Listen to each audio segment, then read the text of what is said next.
afternoon, once again. Welcome to the second panel of our event.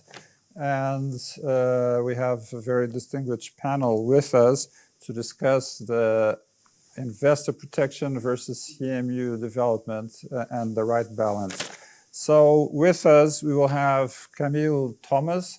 He is Director General of the Luxembourg Association. We have Fabio Galli from Association. He is Director General of the Italian Association. We have Tanguy van de Verve, who is the Director General of APFIPP, the European Fund Association. And last but not the least, Thomas Richter from BVI. He is the CEO of the German Funds Association. Thank you very much for participating on our panel. And a few introductory words.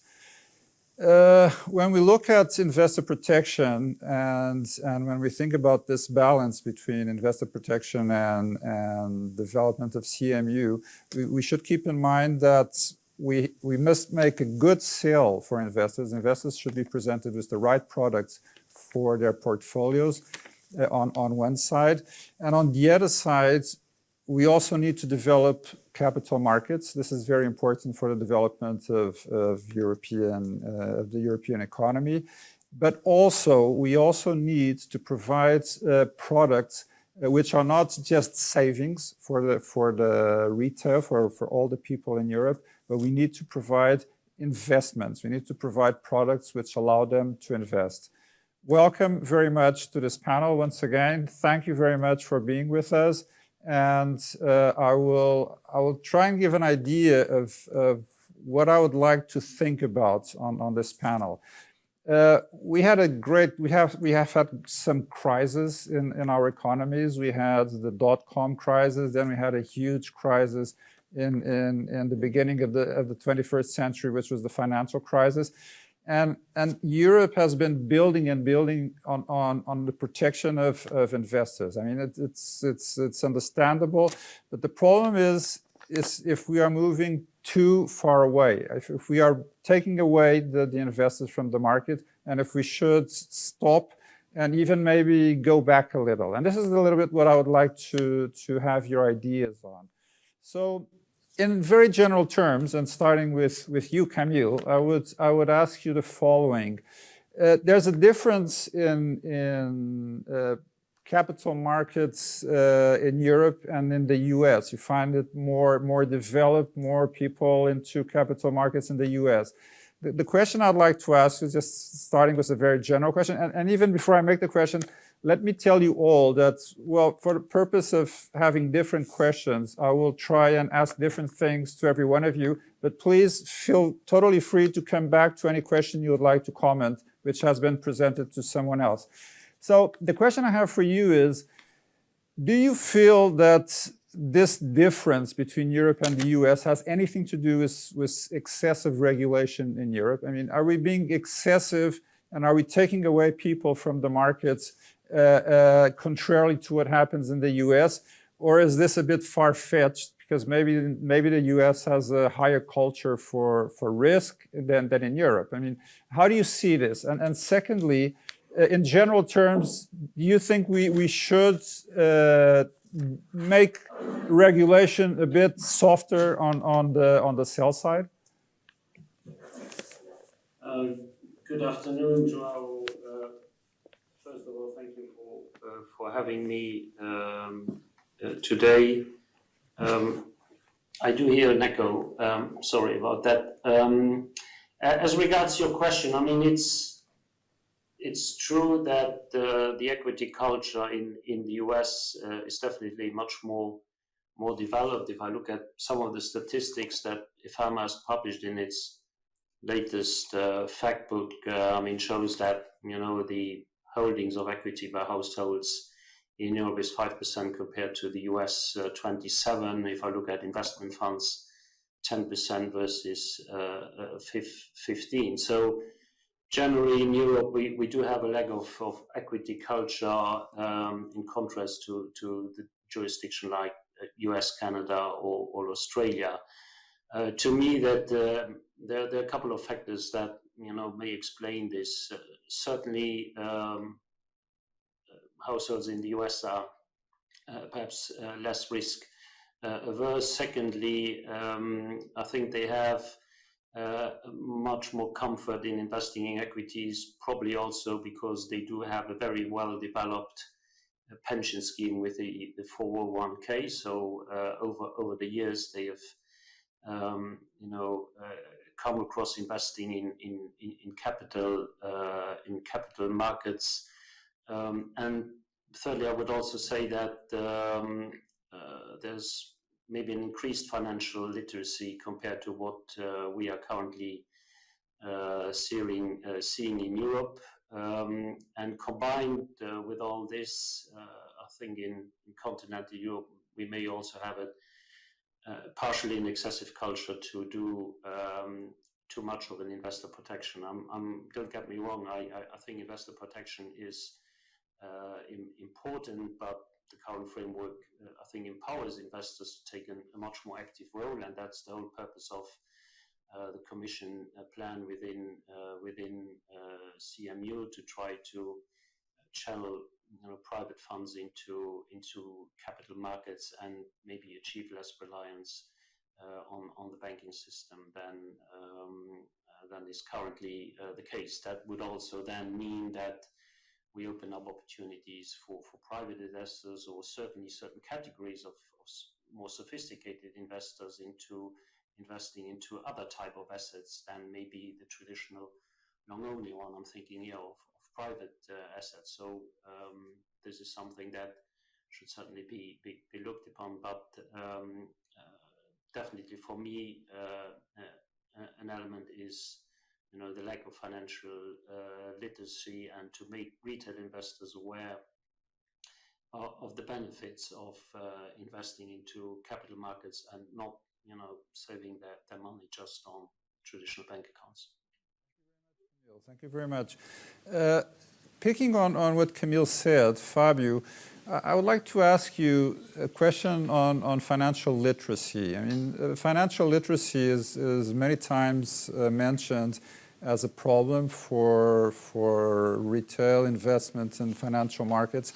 And my question is, well, how do you feel about it on the first hand? And the second one is, how far can we expect financial literacy to go? The question I'm trying to ask you is, when we look at general means of knowledge, like if I think about medical knowledge and, I don't know, technological knowledge, not everybody wants to know about it. So it's like, I'll use a very typical question. I mean, I go to the doctor and I say, well, he says, you have this problem. I say, okay, tell me how to cure it. I don't know. I don't want to know why it exists, so I just want to be cured. And in a sense, in financial literacy, it seems that we want more. And it's, do you believe we can really make people really understand the products, or should we have a different ambition? What are your thoughts about this, Fabio? Well, this is really a fascinating issue, because we're all confronted with this responsibility of addressing the question of financial literacy. Let me give you some like an idea on what is the Italian market. It's a market of good savers who've been basically developed a culture of investment in a world where government bonds and real estate was yielding very high, very interesting returns for tens of years. So that meant that it looked quite easy to invest, and it looked in the 80s and 90s, even if you consider the inflation gain, you would think that most families were able to save and invest at a reasonable return, actually at a good return. And the whole system broke down recently. We all know that this kind of free lunch, where you have real returns with some kind of like a reasonable risk, it's gone. So now the challenge is really enormous.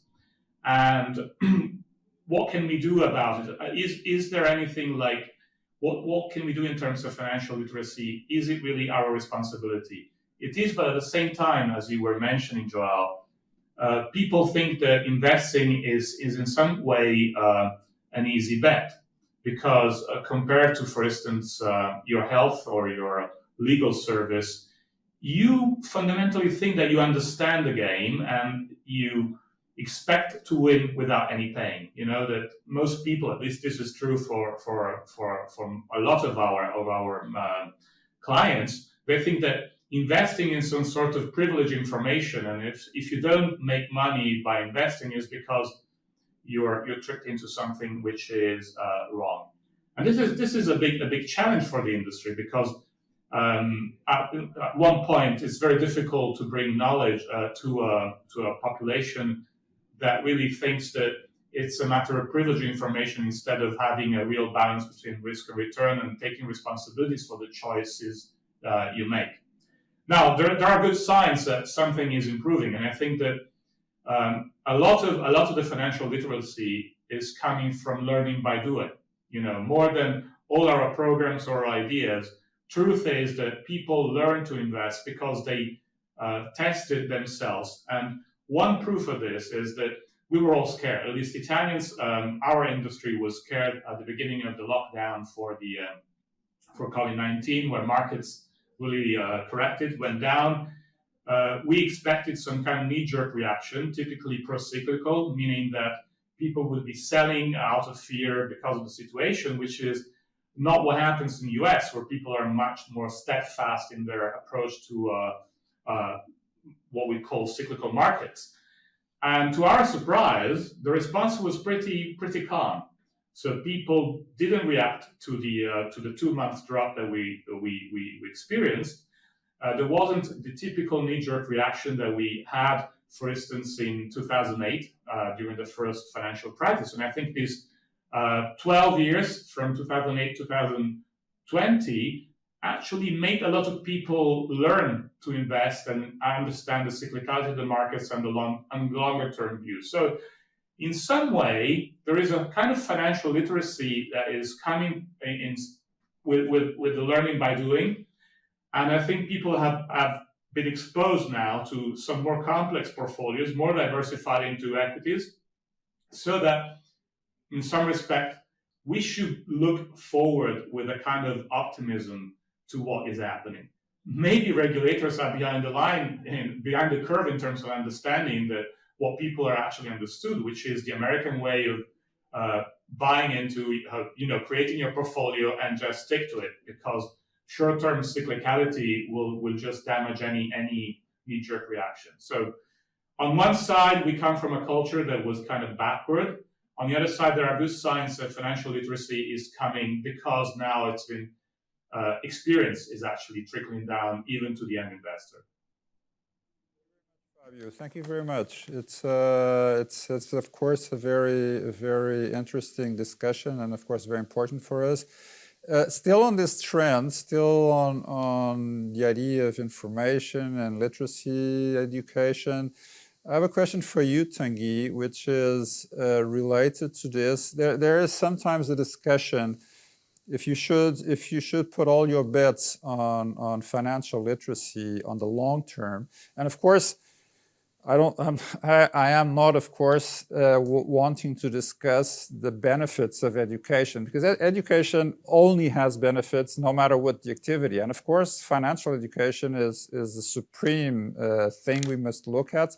But I'm just trying to concentrate on the immediate sale. I mean, should we concentrate on long-term literacy, or is it very important to also concentrate on the literacy on the point of sale? I mean, some people think that, well, what is really important is that when you sell, when you are buying, when you're subscribing for a fund or any other financial product, it should be well explained to you, and it should be explaining the basics of what this product is, and not only wanting to be a disclaimer, so you just send away your responsibility on this. So how do you feel about this, Tanguy?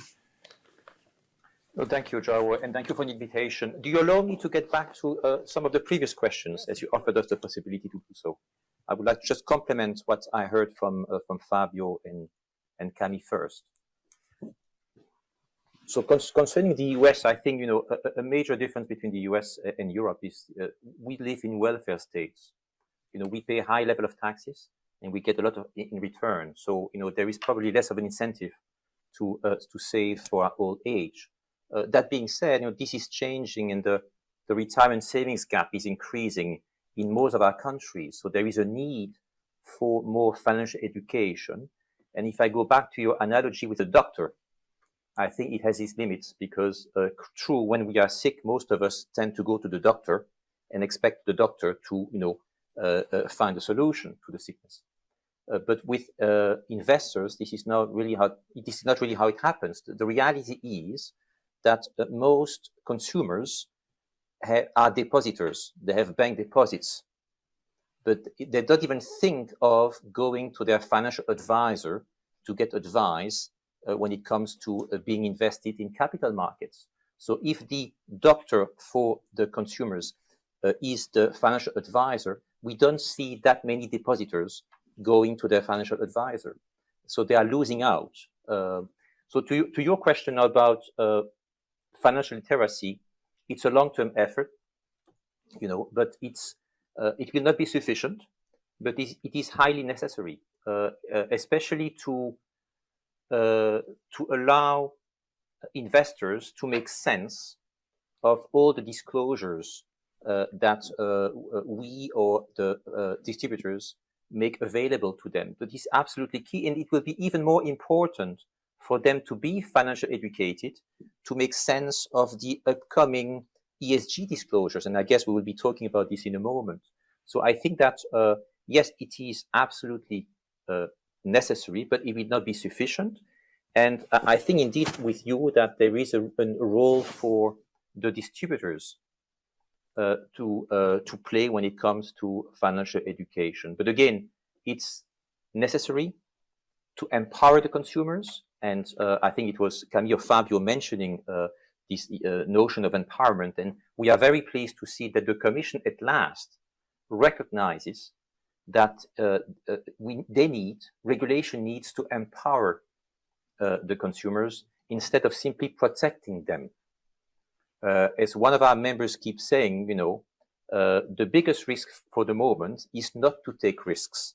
The biggest risk for an investor or for a consumer, a citizen, is just to stay in cash. So, financial education is absolutely key, especially when you make a reference to the increasing retirement savings gap in many of our countries. Thank you very much, Tanguy. Thank you very much. Moving on this, Thomas, I'd like to hear your opinion on one specific theme, which of course, notwithstanding if you want to make any other comments from past questions. There is a big difference on the selling side when you look at UCITS and when you look at other products. Well, basically, UCITS are not complex, and all the other products are complex, namely all the AEFs. When we think about long-term products, because they are not short-term, they don't have the liquidity that the UCITS have, they will almost necessarily be complex, which it might make it difficult to sell. I have seen product creation where the manager is very worried about creating an AAF because this will make it very difficult to sell. And what I wanted to ask you is, if this is something that you see in the markets that you follow, is it really a problem? And secondly, if it would make sense to reopen this discussion. I mean, in the past, the Commission did not want to have the discussion. It's easy to say, well, AEFs are complex, when in fact, they might be quite simple. I mean, they might be very simple. If I have an AEF that has 20% on an asset, it's very easy to understand, so it's not really complex. Is it a problem? Should we try and reopen this discussion?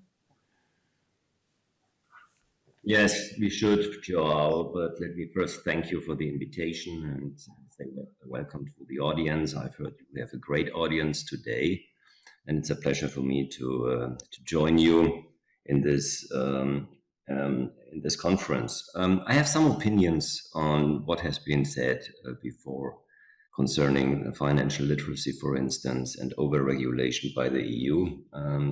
If it comes to consumer protection, we have gone too far, definitely too far. Let me give you two examples. First example is all the warnings according to MiFID and to PRIPS. This can reduce your wealth. It's like the warnings on cigarettes. This can damage your health. It can be lethal, etc., etc. It's been treated like a toxic product, and this is definitely the wrong way to attract investors to the European capital markets. And so far, I think it's very counterproductive for the Capital Markets Union. Another example, and we are living in, well, we have almost 2 years of experience with MiFID II. All these readings of disclaimers and documents and tapings, etc., that retail investors have to bear is conceived by them, is understood by them as made for discharge the advisor or the bank rather than helping them. It's absolutely counterproductive. I know no single investor who appreciates this kind of consumer protection. So I would like to support your view that this is indeed counterproductive and excessive regulation. Talking about the US, we should be careful about national stereotypes. I think it's not because they are much more literate. It's because of their pension system. They have this more or less automatic involvement by 401k savings plans or the IRA. So that necessarily means that they have to show some interest in what they are invested in. And this is, for me, the key for Europe as well. It's not financial literacy. Of course, we have to do more. Of course, our consumers are don't know enough about all these things, and we spend a lot of money in financial literacy and in trying to convince our politicians to put it on the curriculum in schools, etc., etc. But I think the most efficient and effective way to increase financial literacy is the involvement in pensions, like 401k, for instance. So now let me come to your question concerning the AIFs. Should we reopen the discussion? Actually, there has never been a discussion about that. We should start it rather than reopen it. From the very beginning, the AIFM directive made a difference between UCITS and AIFs are automatically considered as complex products. Even many AIFs are not complex. I remind you all these open-ended real estate funds that we have, for instance, in the German market. We are talking about more than 200 billion euro. These are not complex products, but the idea that an AIF might include something like clawbacks or illiquid assets or additional payment obligations, etc., that led to the conclusion that an AIF needs to be complex, which is again the wrong choice, I think, and it would be really helpful to start this discussion in the AIFMD review.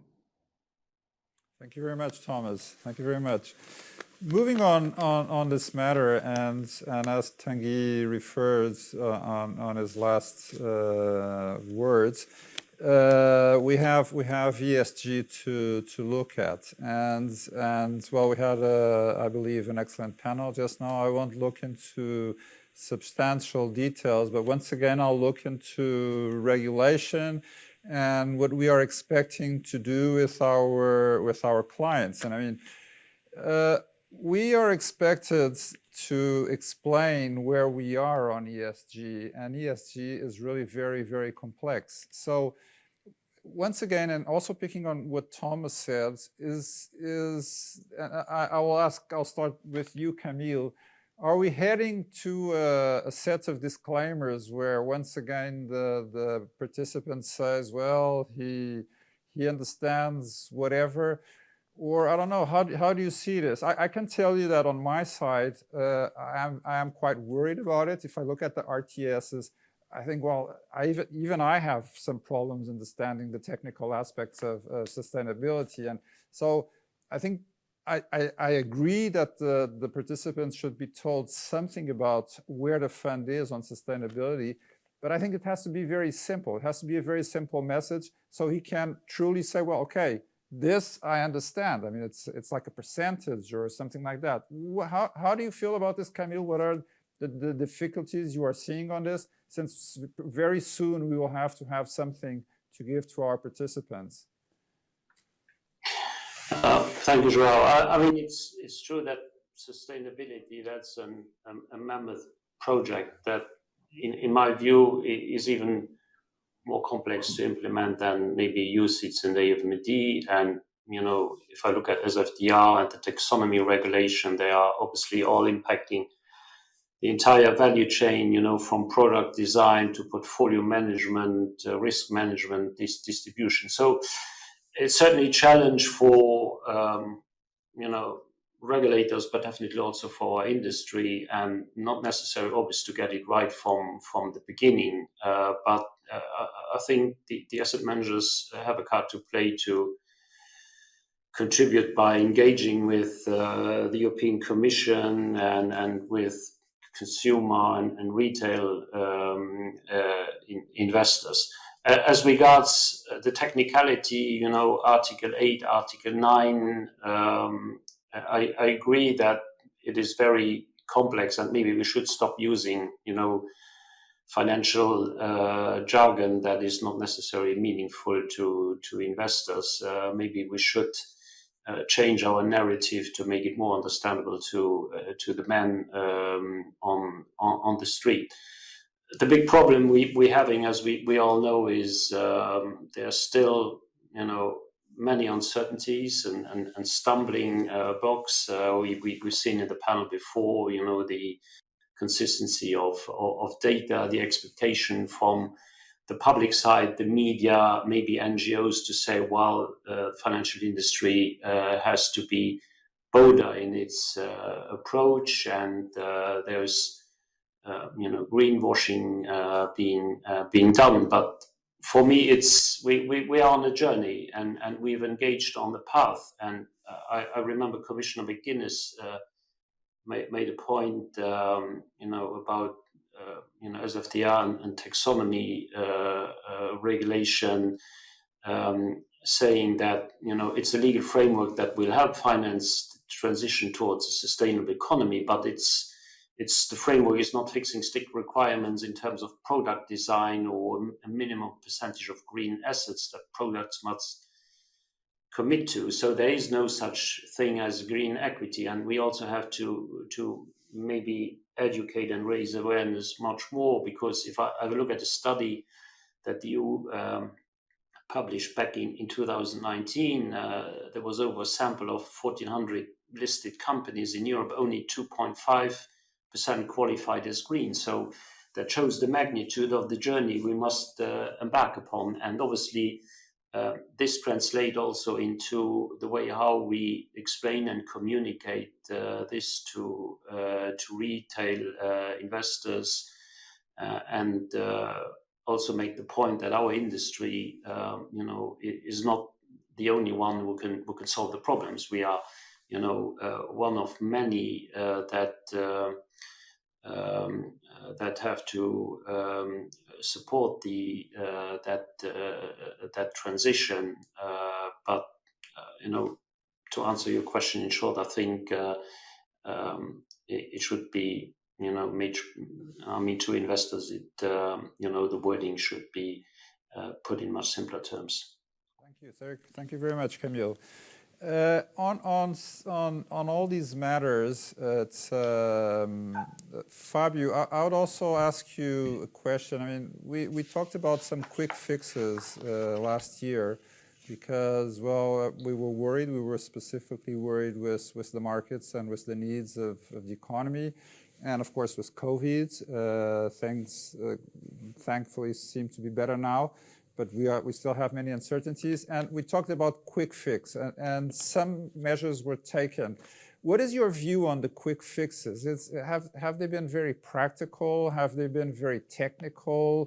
Are we still on a way to see if this is going to make any change? At a time, it seemed that MiFID, the comment was, well, MiFID maybe went too far away. But in my opinion, it seems to be still an incognito. I still don't see exactly where it's moving on to. Do you have any opinion on this, Fabio? Well, I think unfortunately, more than quick fixes, there should be some regearing of our approach to regulation. Let me go back to what I said in terms of the game. Financial literacy, maybe it's not a very precise word. What I meant is that there is an element of cultural background and bias in terms of the behavior. So let's say in a sort of easy way that Americans are more adept to taking on risk than Italians. Now, that gap that was really huge 20, 30 years ago is now getting closer. That doesn't mean necessarily that the financial literacy of Americans is superior, but definitely they have had in their life generally an approach to risk which is more aware of the risk that you have to take in order to get a return. Now, while I see this shift in attitude on the side of regulation, I tend to agree with my colleagues. There is an issue with regulation. A lot of the warnings and the paperwork and all the really bad indication that you get when you read a document of offering document of a UCITS is because financial instruments were regulated in a vacuum where there wasn't really precise regulation of advice on how to serve your client. But now that we have had MiFID II in place for a number of years, regulators should really move away from creating this kind of like warnings that actually excuse the regulators themselves more than offering some help to the client, and actually take the responsibility of supervising the way that advice is provided. So that it doesn't, I agree that it doesn't make much sense today to label an AIF as inherently dangerous, or it doesn't really make any sense to provide some kind of regulation in terms of the harmonized LTIF, which Parliament transformed into a potential retail investment product, and then introduce some limitations to the way an LTIF was working that are completely incompatible with that kind of investment. So we should refocus regulation in terms of what is good advice and good service to the client, and actually allow the manufacturer, the investment company, to produce portfolios that are well diversified and completely flexible. Which doesn't mean not to provide proper information, but it means that warnings and limitations and restrictions are not the way ahead in terms of regulatory approach. Fabio, thank you very much. I will take your words. I hope I understood them well, and I'll ask you, Thomas, a question on this. And before I do, it's actually an excessive regulation can have side effects that maybe the legislator is not looking at. I'm thinking about unbundling on research, where we had the bundling of the fees of research with the dealing. Then this was unbundled. It seemed to make a lot of sense, but now we don't seem to have some type of research. So it's sometimes we move into solutions, and then it's worse for the end investors. And the question I want to ask you, Thomas, is this.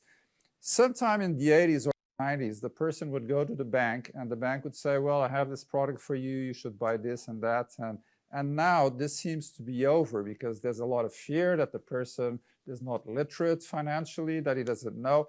Should we change the way we look at this and think, well, okay, I should have financial literacy, that's excellent, but above all, and picking on what Fabio said, maybe I have to make sure that the distributor is careful to look into the needs of his client. So he has to see if he needs liquidity, what age he has, what problem, what is his portfolio, and then he could sell. I mean, he could sell, and if there's a problem in the future, he will say, listen, I did a due diligence over this client. I looked at his needs. I'm not selling a long-term product to a person 93 years old.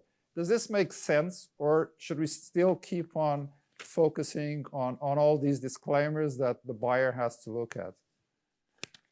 Well, it makes sense, Joao, and this is actually the way the suitability test in MiFID is paved with. Normally, we should go this way. On the other hand, you are so right by saying that we have a different view on the investor today, on the retail investor today. It was not a long time ago when we said, well, we have responsible individuals that should care about themselves. Today, retail investors are more treated like victims of the financial industry. And this, of course, changed the legal framework we are working in. And of course, we should go the way of suitability. The advisor should be made responsible for the advice he gives without all these disclaimers and discharges and readings of legal stuff to their investors. But let me add on what has been said by Fabio with the risk averseness of the Europeans against the Americans. There is one big difference, and this is politics. There is a big, at least in my country, there is a huge responsibility of the political arena for this retail behavior. And the reason politicians in my country keep on demanding that the pay-as-you-go system, the government pension, is safe. So people think that indeed it's safe and the government will take care of them and tend to them, and they don't have to care themselves. They feel more or less safe. Most of them know that there is a lot of tax money in the pension system, but still they believe in what is said about the safetiness of the pension. And this is the big difference to the Americans. The Americans are not told that the pay-as-you, they have no real pay-as-you and no good pay-as-you-go systems. American investors are not told by the government that they don't have to care for their pension. And this is, of course, this has an impact on the behavior of retail investors. And that's where political responsibility and accountability starts. And you know that we just had these Bundestag elections.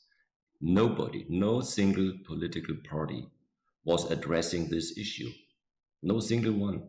The pay-as-you-go system in Germany is bankrupt. Demographics speak against it, but it wasn't even addressed because it's a kind of an uncomfortable issue, and it's not nice to tell voters uncomfortable truths. Yes, Thomas, I really see your point. In Portugal, nobody's talking about it either. And of course, the only talk is, well, the system is not bankrupt because right now you're getting nearly 80% of your active life salary, and in 20 years you will be receiving 40%. So it's not bankrupt because you are going to receive less than half. And of course, this is a main problem everywhere. In Germany, they don't reduce the pension; they increase the taxes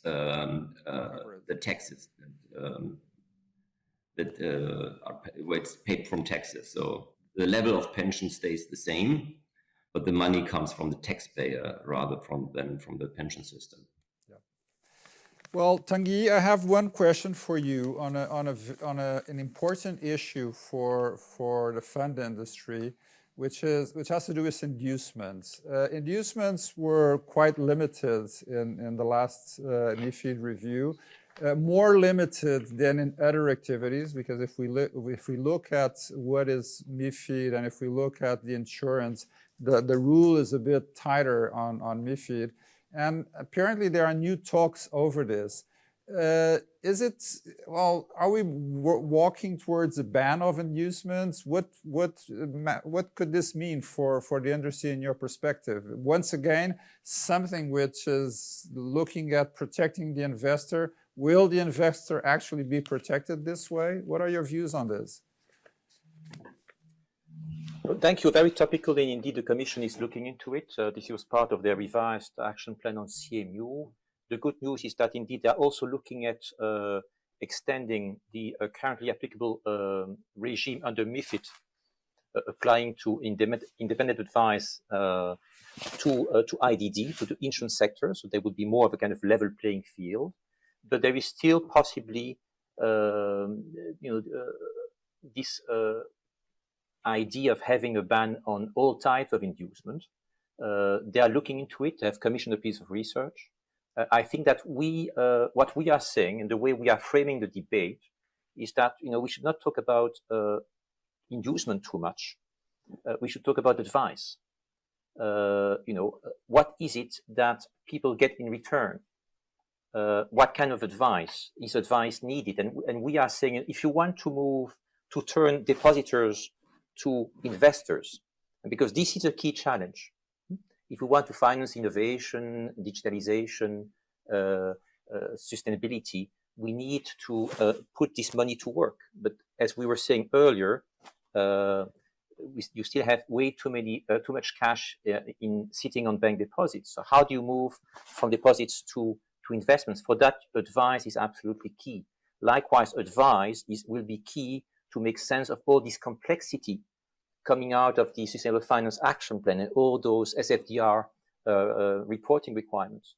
So we say, listen, look at advice. Advice is needed. We need to make sure that we do not create any kind of advice gap, as we have seen in those jurisdictions which have introduced a complete ban on inducement, the UK, out of the EU, but also the Netherlands. And we also need to look at the total cost of ownership, because we need to realize that in those countries where you do have a complete ban on inducement, the investor still has to pay for advice. And if you look at the total cost of ownership, it's not clear that, say, in the Netherlands, investors are better off and pay less at the end of the day. But I think really the key question for us is advice, avoiding an advice gap and recognizing that in most of our countries, the main distribution channel consists of bank branches.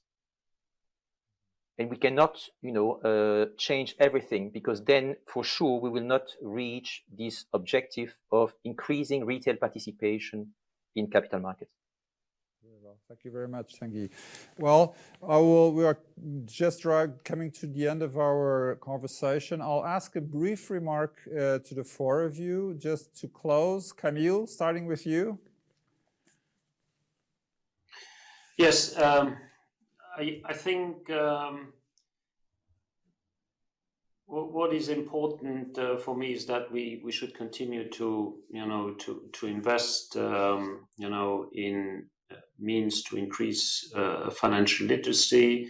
Secondly, I think we should advocate for good and balanced regulation based on prior cost-benefit analysis, and thirdly, hopefully we can promote also long-term savings for the benefit of and investors, notably through Pillar 3 schemes or PEP.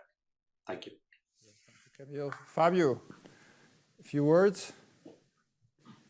Well, I do honestly think that the market realities will precipitate some real configuration of regulation, because we need access to capital markets that are more diversified and developed than just what we used to give to our clients, which means that regulators will need to really tackle the issue of what is good regulation.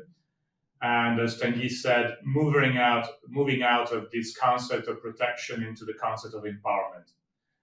And the present condition of low interest rates, whatever you expect from inflation, will stay with us for some time, at least at a low level.